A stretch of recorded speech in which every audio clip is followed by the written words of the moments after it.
গীতশ্রী সন্ধ্যা মুখোপাধ্যায় নিজে গীতশ্রী আমাকে ফোন করে বলছেন, শোনো না তুমি কেমন আছো? খুব ভালোবাসেন মহাশ্বেতা দি, আমায় খুব ভালোবাসেন।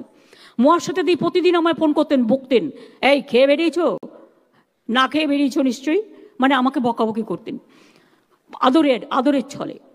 ইন্দিরা গান্ধী যখন প্রাইম মিনিস্টার ছিলেন তিনি চাঁদে মানুষ পাঠিয়েছিলেন, আমরা তখন ছোট ছিলাম।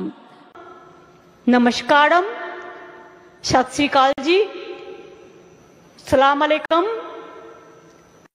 আসুক কেউ তর্ক করতে, কোন ভাষা চাই প্রত্যেকটা ভাষায় উত্তর দিয়ে দেবো। নিমদা দোসরাস টেল মি, কি বলে মহা মুশকিল ভাই।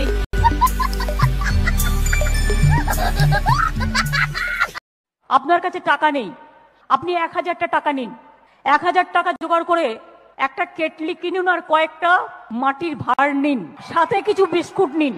আস্তে আস্তে বাড়বে। প্রথম দিন আপনি বিস্কুট নিলেন প্রথম সপ্তাহে, তারপরে সপ্তাহে মাকে বললেন মা একটু ঘুগনি তৈরি করে দাও, তারপরে সপ্তাহে একটু তেলে ভাজা করলেন। এই তো পুজো আসছে সামনে, দেখবেন লোককে দিয়ে কুলোতে পারবেন না, আজকাল এত বিক্রি আছে। ইন্দিরা গান্ধী যখন প্রাইম মিনিস্টার ছিলেন তিনি চাঁদে মানুষ পাঠিয়েছিলেন, আমরা তখন ছোট ছিলাম। আমার মনে আছে ইন্দিরা গান্ধী জিজ্ঞেস করেছিলেন রাকেশ রোশনকে যে उधर से कैसे लग रहा है, आसमान से कैसे लग रहा है महाकाश से इंडिया को? तो ওরা উত্তর দিয়েছিল সারে জাহাঁ সে আচ্ছা হিন্দুস্তান হামারা। আমি নিজের টিভির সামনে বসেছিলাম, ভাবছি কি করে ল্যান্ডিংটা করছে, স্মুথ ল্যান্ডিং না টাফ ল্যান্ডিং না রাফ ল্যান্ডিং না স্ট্রং ল্যান্ডিং দেখবার জন্য। পেলাম না দেখতে, পরে বন্ধ করে দিলাম টিভি। আমাকে বর্ষালে আমি চমকাই,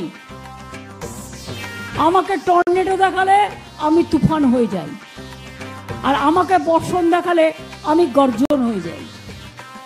আমাকে রুখে দেওয়া খুব মুশকিল।